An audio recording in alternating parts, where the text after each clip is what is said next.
Well, it looks like we've caught up with all of our readings, and so all we really have to read tonight is 1 Chronicles chapters 14 and 15. So, chapter 14.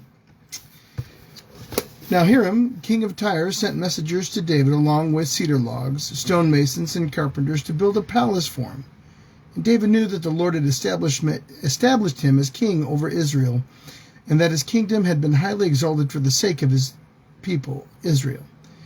In Jerusalem, David took more wives and became the father of more sons and daughters. These are the names of the children born to him there: Shammua, Shobab, Nathan, Solomon, Ibahar, Elishua, Eliphat, Noga, Nepheg, Japhia, Elishama, Beliada, and Eliphat.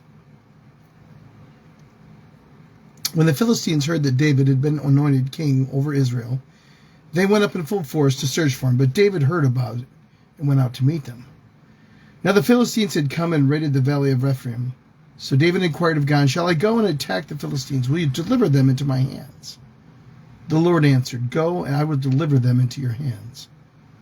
So David and his men went up to Baal Perazim, and there he defeated them. He said, "As waters break out, God has broken out against my enemies by my hand."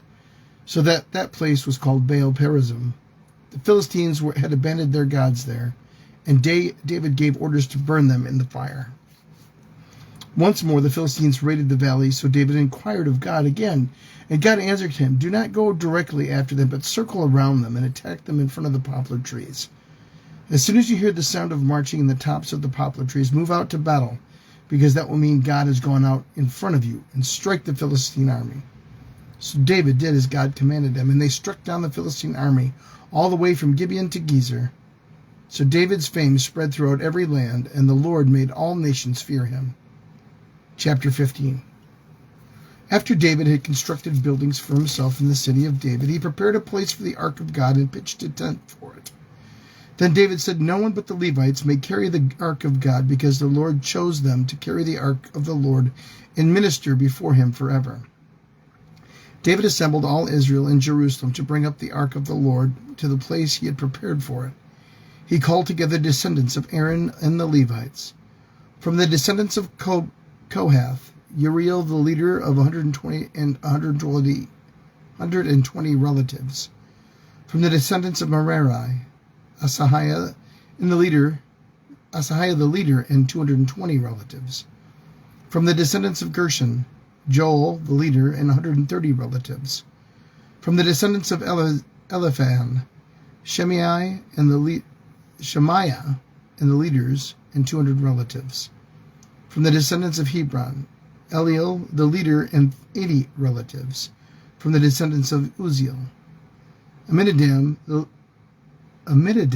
the leader, and 112 relatives. Then David summoned Zadok and Abiathar the priests, and Uriel, Asaiah, Joel, Shemaiah, Eliel, Aminadab the Levites. He said to them, "You are the heads of the Levitical families. You and your fellow Levites are to consecrate yourselves and bring up the ark of the Lord, the God of Israel, to the place I have prepared for it. It was because you, the Levites, did not bring it up the first time that the Lord our God broke out in anger against us. We did not inquire of him about how to do it in the prescribed way." So the priests and the Levites consecrated themselves in order to bring up the ark of the Lord, the God of Israel. And the Levites carried the ark of God with poles on their shoulders, as Moses had commanded it, in accordance with the word of the Lord. David told the leaders of the Levites to appoint their fellow Levites as musicians to make joyful sound with musical instruments, lyres, harps, and cymbals. So the Levites appointed Heman, son of Joel, from his relatives, Asaph, son of Berechiah, from their relatives, the Merarites, Ethan, son of Cusiah, and with them their relatives next in rank, Zechariah, Jaaziel, Shemariah Roth, Jehiel, Uni, Elab, Benaniah, Maaseiah, Mattatiah, Eliphaliu, Mechaniah, Obed-Edom, and Jeiel, the gatekeepers. The musicians, Heman, Asaph, and Ethan were to sound the bronze cymbals. Zechariah, Jeaziel, Sheramoth, Jeriel, Uni, Eliab, Masahathiah, Eliphelu, Mechaniah, Obadiah, Jalil, and Azahiah were to play the harps directed according to the Sheminith. Kenaniah, the head Levite, was in charge of the singing, and was responsibility because he was skillful at it. Berechiah and Elkanah were the doorkeepers for the ark. Shebaniah, Jehoshaphat, Nathaniel, Amasai, Zechariah, Benaniah, and Eleazar the priest were to blow trumpets before the ark of God. Obed-Edom and Jehiah were also the doorkeepers for the ark. So David and the elders of Israel and the commanders of the units of 1,000s went to bring up the ark of the covenant of the Lord from the house of Obed-Edom with rejoicing, because God had helped the Levites who were carrying the ark of the covenant of the Lord. 7 bulls and 7 rams were sacrificed.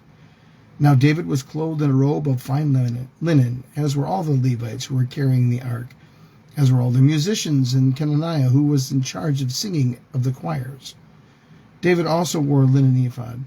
So all Israel brought up the ark of the covenant of the Lord with shouts, with the sounding of ram's horns and trumpets, and of cymbals, and the playing of lyres and harps. As the ark of the covenant of the Lord was entering the city of David, Michal, daughter of Saul, watched from the window, and when she saw King David dancing and celebrating, she despised him in her heart. 1 Chronicles, chapters 14 and 15. The word of God for the people of God. Thanks be to God.